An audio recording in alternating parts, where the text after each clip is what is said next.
Flutube. Get it straight. This is a quick example of a Reynolds transport theorem problem where we're looking at the conservation of mass or continuity. In this case, we have unsteady flow. So we've been doing a lot of steady flow systems. We have a fixed, non-deforming control volume. So no control volume is moving and the size is not changing. So it's still fairly simple. So here we have a conical tank. That's our control volume. And we're filling it up. We've got this faucet. It's dumping water in at 20 gallons per minute. And we simply want to estimate the time required to fill the tank.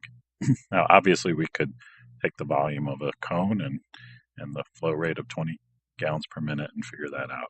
But let's try to do it from the Reynolds transport theorem perspective. So here it is, where the system mass, total derivative, is 0 as usual.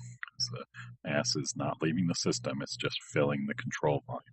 So basically, we have the control volume change and the amount that's coming in over the control surface. So in this case, as in other cases, if we have an incompressible fluid, then the density is constant. And we can also say here that we don't really need to do the integration over the control surface because we have a flow that's giving. We have a Q, so we know that V dot N times the area is equal to this Q value. Just have to remember that this is coming in and N is negative on the basis of our dot product, remember. So that makes the problem a whole lot simpler.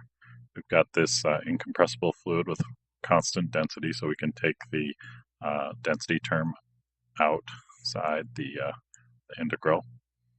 And then we've got this control surface term, which is now just the density times the flow rate, and those have to sum to 0. So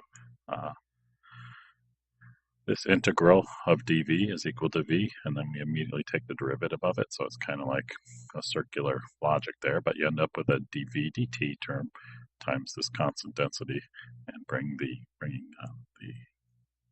control surface term over to the other side. That equals the positive term now, rho times q.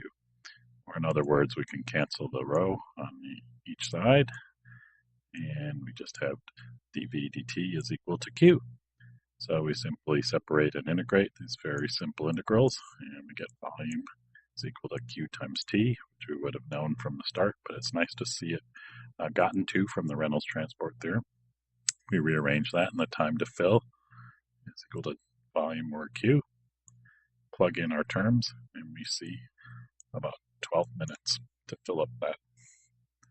That's an interesting way to get through a relatively simple result using the Reynolds transport theorem, one that you could have gotten without it, but it's a good check to make sure you know how to use the Reynolds transport theorem.